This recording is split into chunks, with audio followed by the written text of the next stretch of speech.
अच्छा जी, आगे हमारे साथ हाँ भाई, तो इनको ले लिया जाए। रमेश साहब हैं जी। भाई रमेश साहब, आप स्टेज पर हैं। हाँ मुफ्ती साहब आदाब।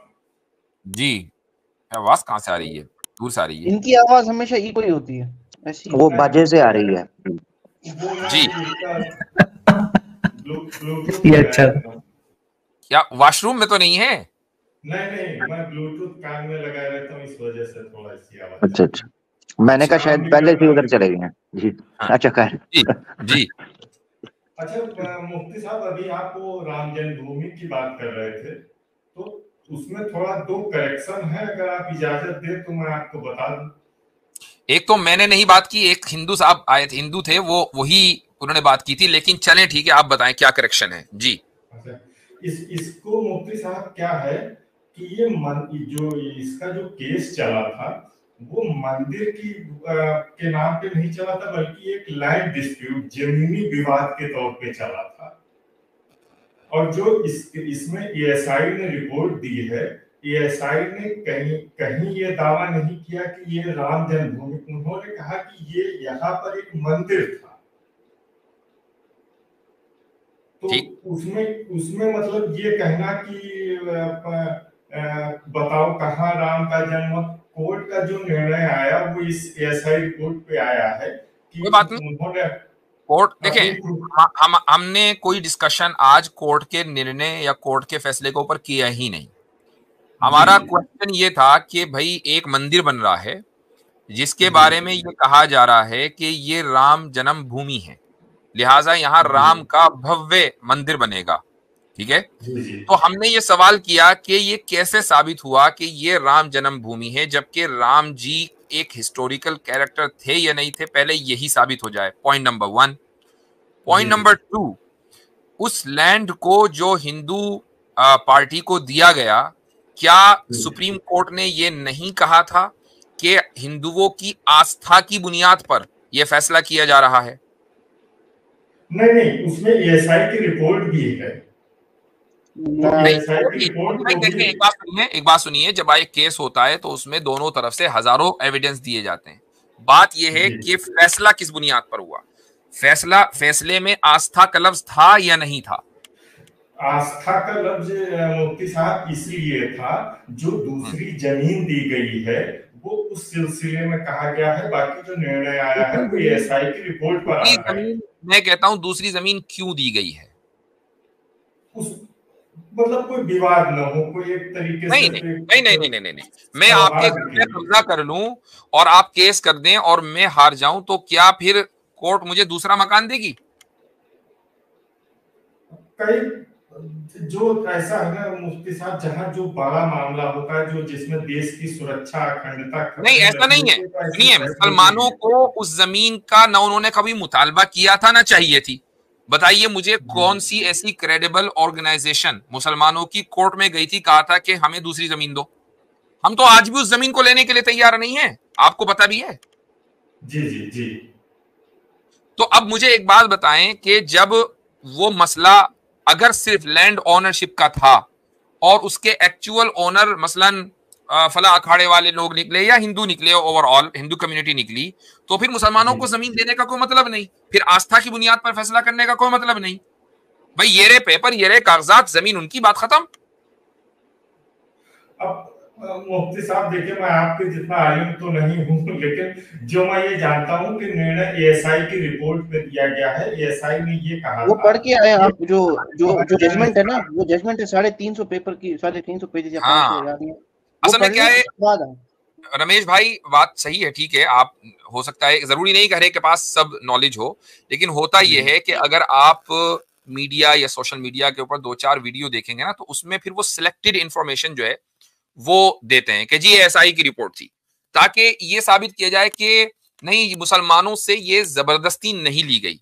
देखिए, सुप्रीम कोर्ट के फैसले के बाद बात खत्म हो गई। तो ठीक है, सुप्रीम कोर्ट ने जो है वो एक फैसला दिया, हम उस फैसले से एग्री नहीं करते हैं।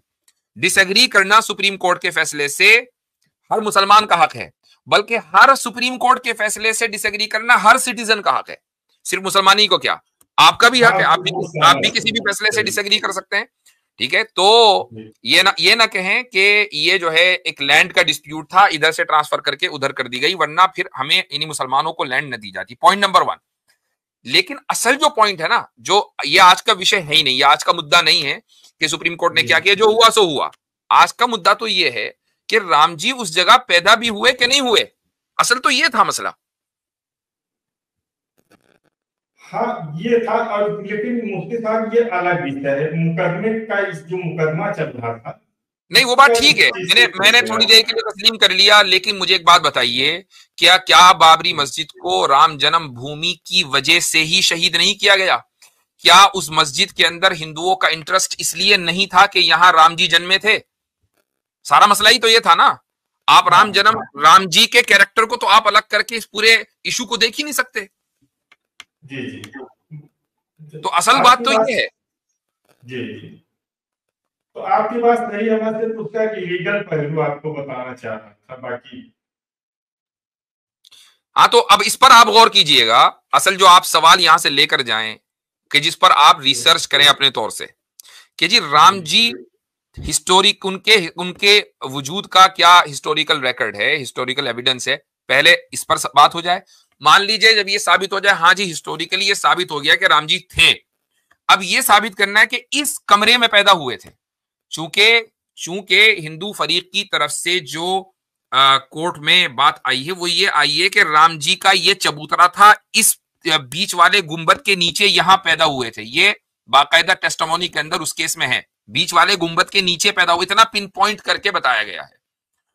तो ये आपको साबित करना है कि भाई एक ऐसी शख्सियत के जिसका हिस्टोरिकल एविडेंस नहीं, फिर वो इस तरह पिन पॉइंट कर दें कि यहां पैदा हुए थे, ये कैसे पॉसिबल है? भाई अगर एक बात बताएं, आप अपने घर में किसी भी घर में चले जाएं, आप अपने माँ बाप और दादा दादी नाना नानी के बारे में नहीं कह सकते कि इस इंच के ऊपर पैदा हुए थे।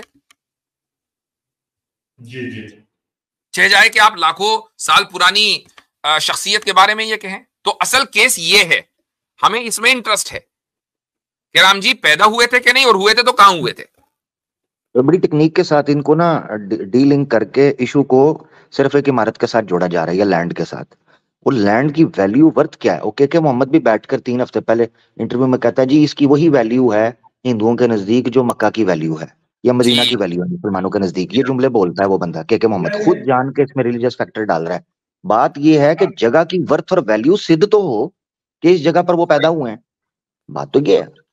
अब ठीक है अमीर साहब, मैं अब हो सकता है आप लोग का मैं इस मामले से जुड़ा हुआ रहा हूँ, फैजाबाद में रहा हूँ, तो इसलिए मैंने ये बात।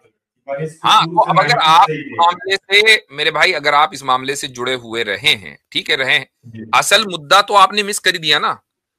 अब मसला लैंड का नहीं है कि आपके घर पे किसी ने कब्जा कर लिया, अब आपने अपने घर की जमीन छुड़ा ली। असल मसला ये नहीं है।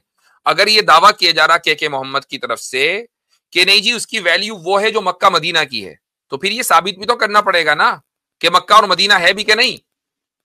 एक्चुअल में अच्छा, वो कल हजरत वो सरकारी कर्मचारी थे और वो कोई दावा उनका बनता ही नहीं है, वो सिर्फ अपनी एक रिपोर्ट रख सकते हैं, बस इससे ज्यादा वो कुछ नहीं। अच्छा चले, मैं आपसे पूछ लेता हूं, क्या आप उसको राम जन्मभूमि मानते हैं या आप उसको वैसे ही ऑर्डिनरी लैंड मानते हैं, कोई भी बस होगी जमीन? मैं उसको ये मानता हूं कि वहां पर मस्जिद से पूर्व एक ढांचा मंदिर। राम जन्मभूमि आप मानते हैं कि नहीं मानते? राम जन्मभूमि, राम जी वहां पैदा हुए थे कि नहीं हुए थे? मैं मान्यताओं के अनुसार मानता हूं।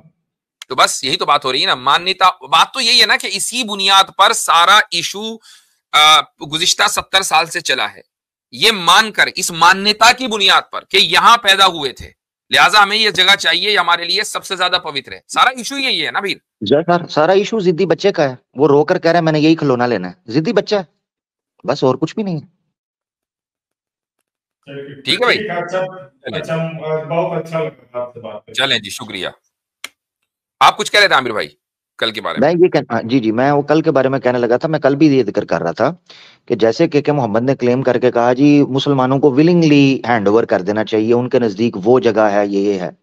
तो वो कल भी आया, वो आकर कहता है जी फिर हम सवाल यही उठाएंगे मक्का मदीना के बारे में कि अल्लाह के रसूल का क्या हिस्टोरिक एविडेंस। मैंने उस वक्त भी ये बात की, मैंने कहा मक्का और मदीना के हिस्टोरिक एविडेंस या अल्लाह के रसूल का इस कॉन्टेक्स्ट के अंदर हिस्टोरिकल एविडेंस हम तब हमसे मांग सकते हो जब उस बारे में दुनिया में डिस्प्यूट पैदा हो गया है, या मुसलमान वहां पर लड़ रहे हैं, या कोई दूसरा सही। फिरका पैदा हो गया जो उठकर मक्का और मदीना पर कहे नहीं जी नहीं हम नहीं मानते कि यहाँ अल्लाह के रसूल पैदा हुए या मस्जिद नबी यहाँ पर थी, हम नहीं मानते, तब हम हिस्टोरिकल एविडेंस देंगे। इस वक्त विषय आप लोगों में डिस्प्यूटेड पड़ा हुआ है ना, इशू सही। जो लीगल इशू सही बनाए बात। जो भी है, तो आप लोगों को प्रूव करना पड़ेगा, आप लोग इस जगह पर उस मकाम पर खड़े हैं कि आप से सवाल पूछा जाए। बिल्कुल बिल्कुल, जबरदस्त।